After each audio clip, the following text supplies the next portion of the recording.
መስመር ላይ ዶክተር ጸጋ ፈንታውና አቶ ሽሎሞ ላይ ገኛሉ አቶ ሽሎሞ ባንተ ሊጀምርና ወደ ዶክተር ጸጋ ማልፋለሁኝ ነው በአጠር ባለ ሁኔታ እንድትመለከተው ፈልገው ጠቅላይ ሚኒስትር ቢንያሚን ኔታንያሁ ባለፈው ጊዜ ለመስጠት ያሰቡት ሹመት የሀገር ውስጥ የመረጃ ድርጅትን አዛዥ በማስመልከት አልተሳካላቸውም ግን አሁን ደግሞ ምክትል የነበረው ማለት በስልጣን ያለውን ምክትል ተጠባባቂ አድርገው ሾመዋል ምክንያቱም በቂ ጊዜ የለም እስከ ሚያዝያ 10 ቀን አዛዡ ከስልጣን እስከሚሰናበቱበት ጊዜ በማለት እንዴት ታያዋል ይሄንን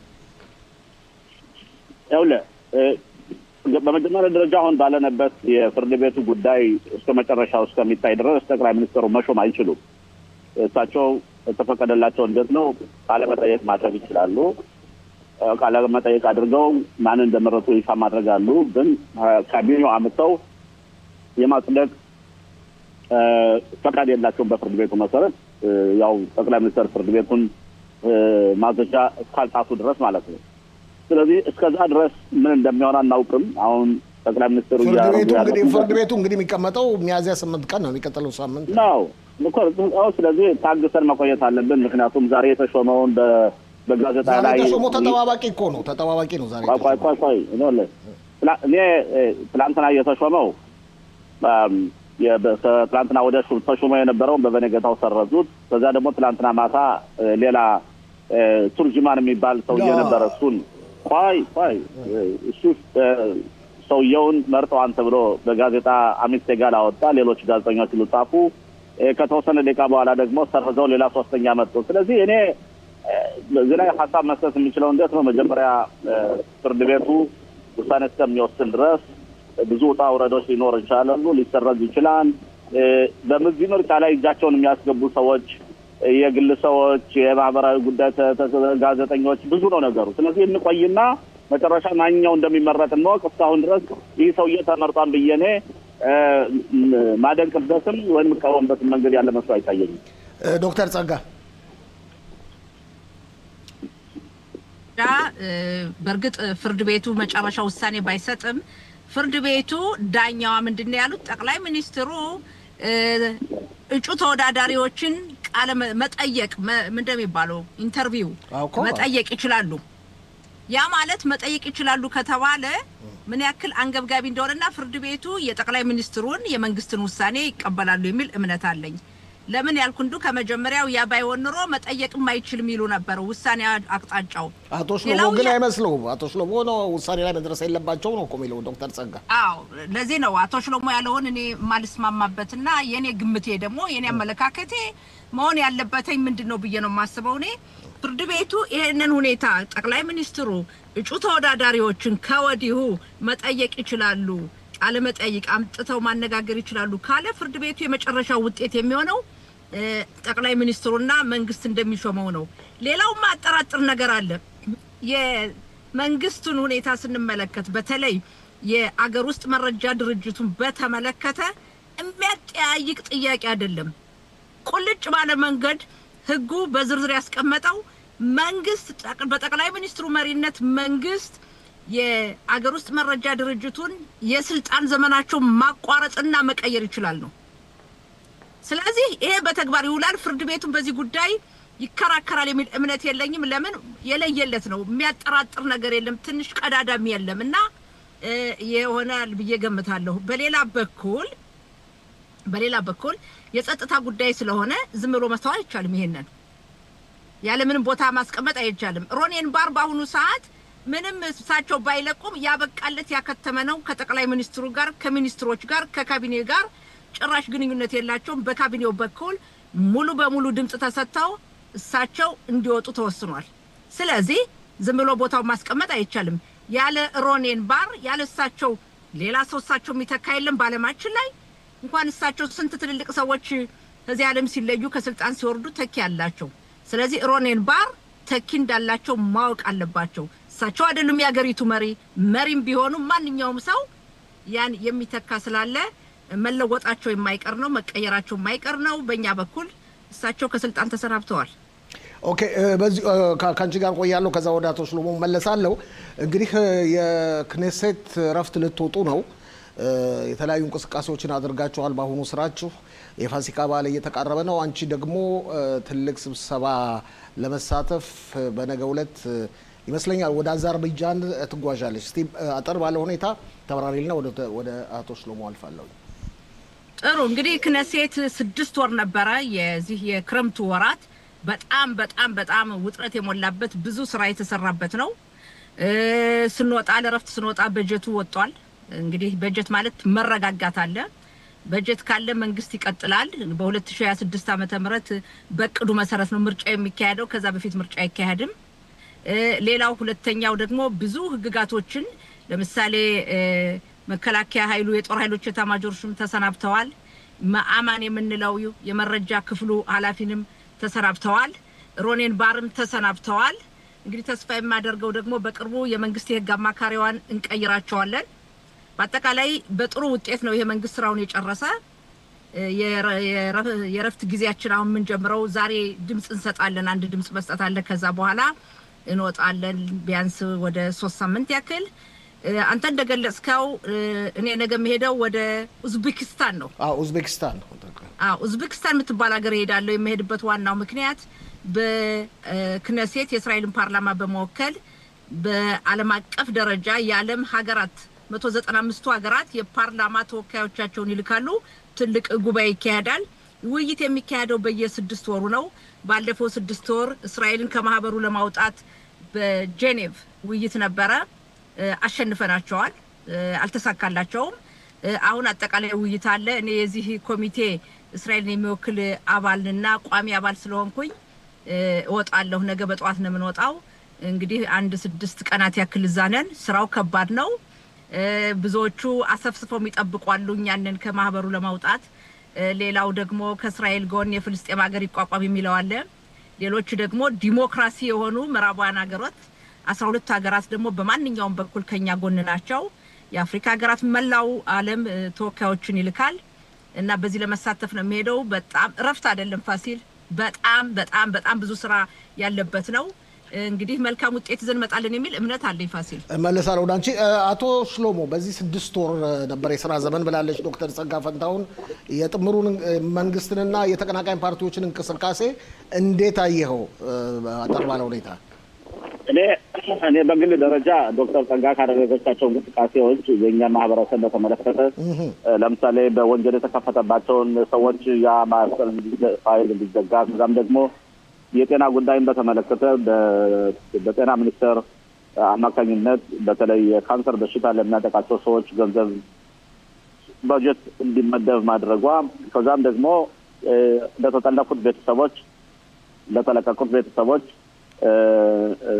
የገንዘብ ድጎማ እንዲደረግላቸው በሷ በግሏ ባደረገቻቸው ስራዎች በጣም አደንቃታለሁ መመስገንም አለባት ሆኖም ግን መንግስትን በተመለከተ ግን ዶክተር ጸጋ ያለችውን ሮኔን ባርን አባረነዋል ኤታማዦር ሹሙን አባረነዋል የአቃቤ ህጓን እናባራታለን ስለዚህ የመንግስት ጥሩ ስራው የሆነ ብሎ ማቅረቡን እኔ በጭራሽ አልቀበለውም መንግስት ጥሩ ካልሰሩ ከስራ ቢሰናበቱ ምን ችግር አለ አቶ ሽሎሞ ዋይ አይደለም ያውለ በመጀመሪያ ደረጃ ኤታማዦር ሹሙ ሌሎችን ራሳቸውን የለቀቁ መንግስታት አላስለቀቃቸውም መልቀቅ ካለባቸው መንግስቱም ራሱ መልቀቅ አለበት ወደ ምርጫ መሄድ አለበት ምክንያቱም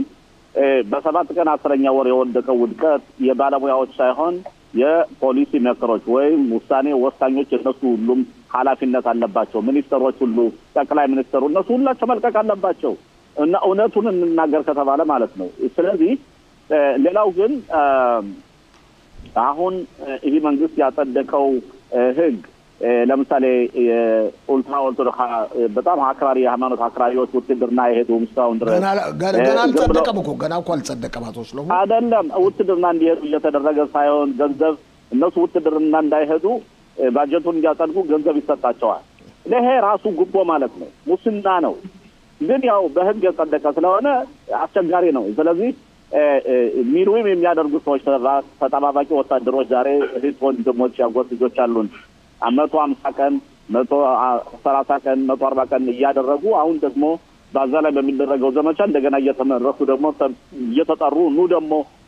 አገልግሎት ስጡ እየተባለ ነው ስለዚህ ምንም አይነት ፕሮፖርሽናል አይደለም የተጠለፉት ሰዎች እየመጡ አይደለም ሐማስ እስካሁን ድረስ አልጠፋም እና በእውነት ይህ መንግስት እያደረገ ያለውን ተድራጎትና ያመጣውን ውጤት ይህን ውጤት አመጣዋል ብሎ ለመገምገም በጣም አስቸጋሪ ነው። አንድ ጥያቄ ልጠይቅና ከዛ ወደ ጸጋ አልፋለሁ ላስተያየት። በእስራኤል ውስጥ እርግጥ የፖለቲካ ልዩነት አለ። ግራም ቀኝም ግራዎች ምንም እንኳን ጥሩ ነገርም ተሰራ አልተሰራም አንደኛ ተቀናቃኝ ስለሆኑ መብታቸው ነው ተቀናቃኝ መሆንና መቃወም። ግን አሁን ብዙዎች እንደሚሉት ከሆነ በአለም ዙሪያም እንደሚባለው ከሆነ ጠቅላይ ሚኒስትር ቢንያሚን ኔታንያሁ መካከለኛውን ምስራቅ ለውጠውታል። ሂዝቦላ ተንበርክቋል። አሳድ ከሶሪያ ኮብልሎ ወጥቷል። አዛም ያው ወደ መንበርከክ ደረጃ ላይ ናቸው። በርግጥ ከ200 በላይ 200 አካባቢ የሚደርሱ ታጋሾችን አስለቀዋል። ይሄንንስ እንዴት ታየዋለህ? ያውለ በሰባት ቀን 10ኛው ወር ካጋጠመን ውድቀት የተነሳ እስራኤል ዜጎቿን ለማዳን መከላከል ሲገባት የተወሰኑ ቀናቶች ጭራሽ እስራኤል ህዝቡ ነው እንጂ የመንግስት ተቋማት ጭራሽ አልነበሩም ማለት ይችላል። ግን ጥሩነቱ ምን መሰለ? በተለይ ባለሙያዎች የወታደሩ አካል የመረጃው አካል እንደዚሁም ራሳቸው ሚኒስትሮችን ቢሆን ጠቅላይ ሚኒስትሩም ቢሆን ከእንቅልፋቸው ተነስተው ከዛ በኋላ ጥሩ ስራ ሰርተዋል። አልሰሩ ማለት አይቻልም። የህዝበላ መጎዳት የህዝበላ መደምሰስ ማለት አይቻልም። ግን አቅም እንዲያጣ ማድረጉም ከዛም የሱሪያ መንግስት እንዲንኮታኮትና አሳድ ወደ ሩሲያ እንዲፈረጠጡ ሁሉ የተደረገው ነገር ግን እኔ አሁን የአራቱን እና አምስት የወታደሩን ወይም የጦርነቱን ዓላማ በምናይበት ጊዜ ለምሳሌ በሰሜን ያሉት ሰዎች ወደ ቤታቸው እንዲመለሱ፣ በደቡብ አካባቢ የተጎዱት ከተማዎች እንደገና እንዲገነቡና ሰዎች ወደ ቤታቸው እንዲመለሱ፣ የተጠለፉት ሰዎች ሁሉ በህይወት ያለውም የሞቱትም እንዲመጡ፣ ሐማስ ጭራሽ አዛን እንዳያስተዳደርና እንዲጠፋ የሚባለውን ነገሮችን ከነዚህ ከተደረጉት የጦርነቱ ዓላማዎች በእርግጠኝነት ዶክተር ጸጋም ሁሉ ተሳክቷል ማለት አትችልም። ስለዚህ እንዴት ብዬ ነው ይሄን መንግስት ጦርነቱ ላይ ሂዝቦላ ቢጎዳም የፖለቲካ ለውጥ ቢመጣም ኢራኖች እንደሱም ትንሽ ቢፈሩም እኔ የማየው እንዴት ነው መንግስት ቁጭ ብሎ የወሰናቸው ወታደራዊ የጦር ዓላማዎች የጦርነቱ ዓላማ ተተግብረዋል ብዬ በማይበት ጊዜ አላየሁም። ከ100 ሺህ በላይ የሚሆኑ የተፈናቀሉት ዜጎቻችን እስካሁን ወደ ቤታቸው አልመጡም። ክፋር አዛ፣ ኒር ኦዝ እነዚህ የምንላቸው ከተሞች በሙሉ ያብታተው የስድሮት ነዋሪዎቹን ከሁሉ አልተመለሱም። እና የትኛው ነው የጦርነቱ አልቆ ወታደሮች እንደገና ሁለተኛ ሶስተኛ የተጠሩ የቤተሰብ እነዚህ የተጠለፉባቸው ቤተሰቦች በየቀኑ እያለቀሱ ሮሯቸውን እያሰሙ ሴቶች የተደፈሩ መሆናቸው እየሰማን እና ጦርነቱን አሸንፏንና ይህ መንግስት ውጤታማ አምጥቷል ብላችሁ ለምን ነው እኛ ልናሞግሰው የምንችል ነው ጥያቄ። ዶክተር ጸጋ እንግዲህ እኔ መልስም ደግሞ ሰፋ አድርጌ መመለስ ሞክራለሁ። በመጀመሪያ ደረጃ አቶ ሽሎሞ የተናገርከው መንግስትን በተመለከተ በሰፊው ተመልከት።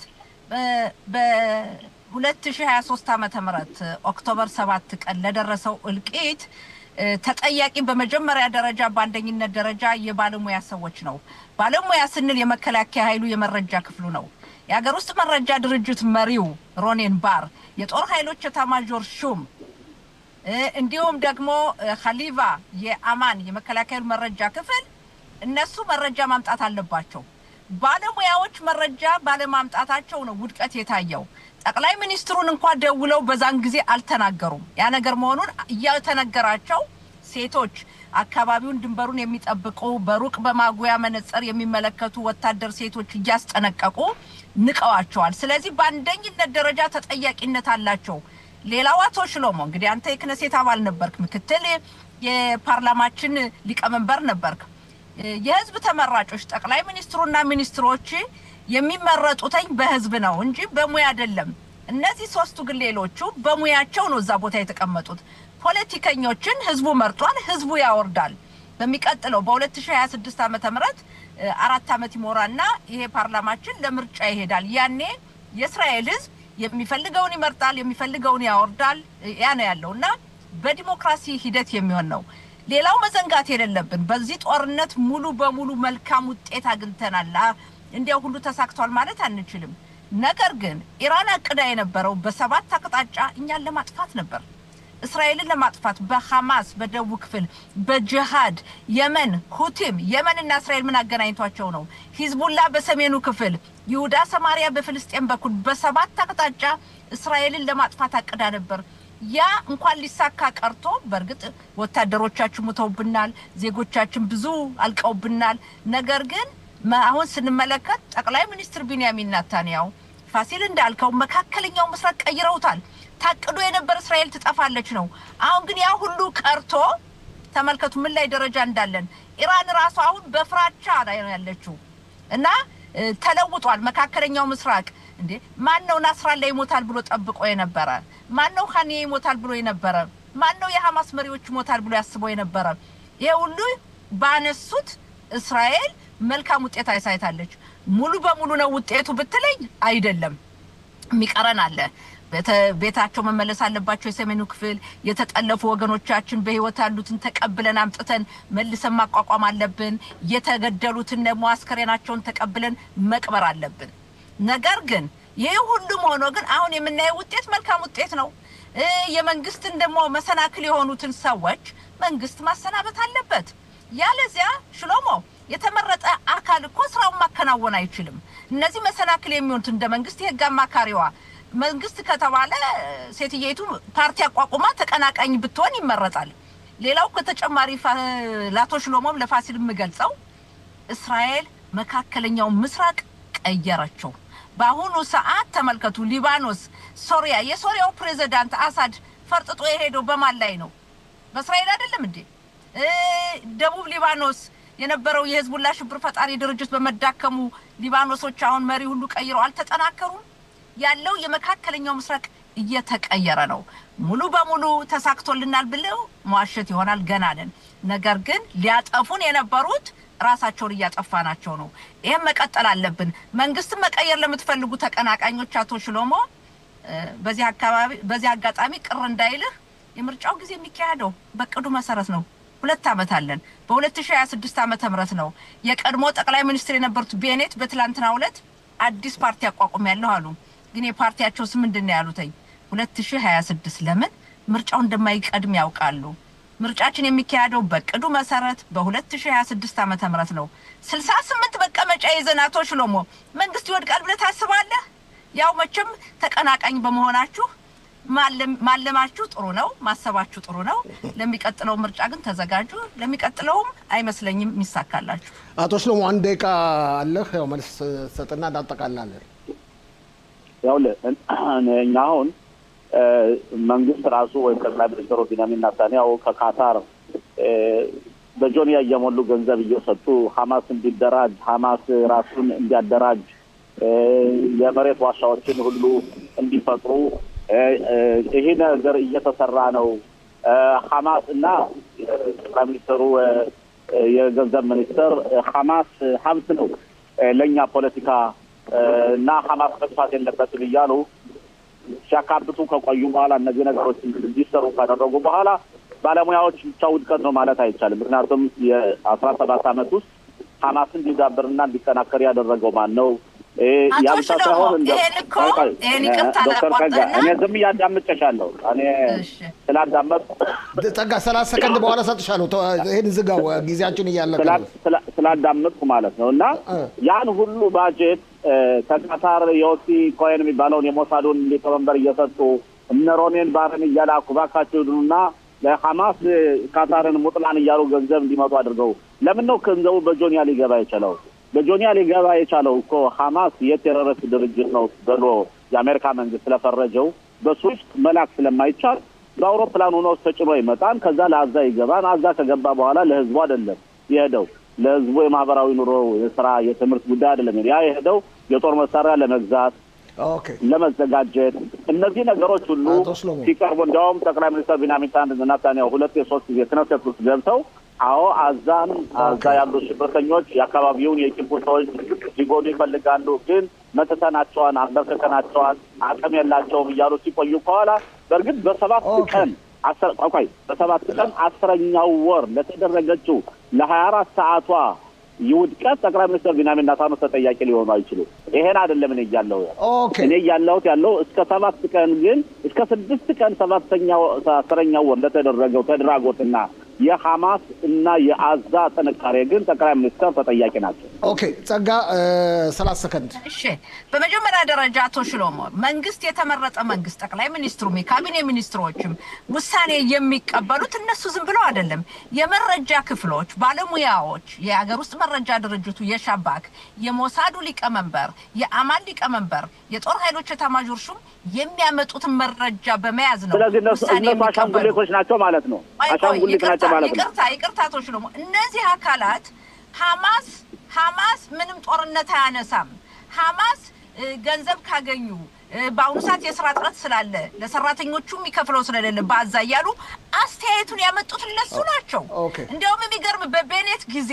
25000 ፍልስጤማውያን ካዛ ወደ እስራኤል እየመጡ ስራ ሰርተው ሲመለሱ ነበር እና ተመራጩ ቤኔት መጠየቅ አለበት። እሱም እኮ መጠየቅ አለበት። አቶ ሽሎሞ ጊዜያችን ጸጋ 10 ሰከንድ ጊዜ ለማጠቃለያ ያክል በዚህ አጋጣሚ መግለጽ የምፈልገው አንደኛ ገና ብዙ ያነጋግራል። ነገር ግን መንግስታችን የተረጋጋ ነው። ሌላው የረሳሁት አለ አበራ መንግስቱም ተመልሷል። ይሄም አንዱ ትልቅ ነገር ነው። ለወደፊቱ የተጠለፉትም እንደሚመለሱ ተስፋ አደርጋለሁ። እንግዲህ በሚቀጥለው ፕሮግራማችሁ ወይ ተመልሼ ይሆናል ወይም እዛው ያለሽም እናነጋግርሻለን ይሆናል። አዎ እና በጣም ነው የማመሰግነው። እንግዲህ ምንድነው የሚባለው አቶ ሽሎሞ ለሚቀጥለው ምርጫ ኦፖዚሽን ተዘጋጁ። እኛ 2023 ነው። እዛ ደግሞ አሁን 68 እንዳለን የሚቀጥለው ጊዜ ደግሞ ከጦርነት በኋላ ስለሚሆን ከሁሉ በኋላ ስለሚሆን እንግዲህ ውጤቱን እናያለን። ይሄ ነው ብዬ ለወደፊት እንኳን መናገር አልችልም። አሁን ግን ያው የተወሰነውን ተርም ወይም ካዴንሽን እንጨርሰዋለን። ዶክተር ጸጋ ፈንታሁን የክኔሴት አባል ከሊኩድ ፓርቲ አቶ ሽሎሞ ላይ ቀድሞ የክኔሴት አባልና ምክትል አፈ ጉባኤ ፖለቲካ ዜናዎች ተንታኛችን በጣም አመሰግናችኋለሁ። አመሰግናለሁ። በጣም አመሰግናለሁ። ይስጥልኝ።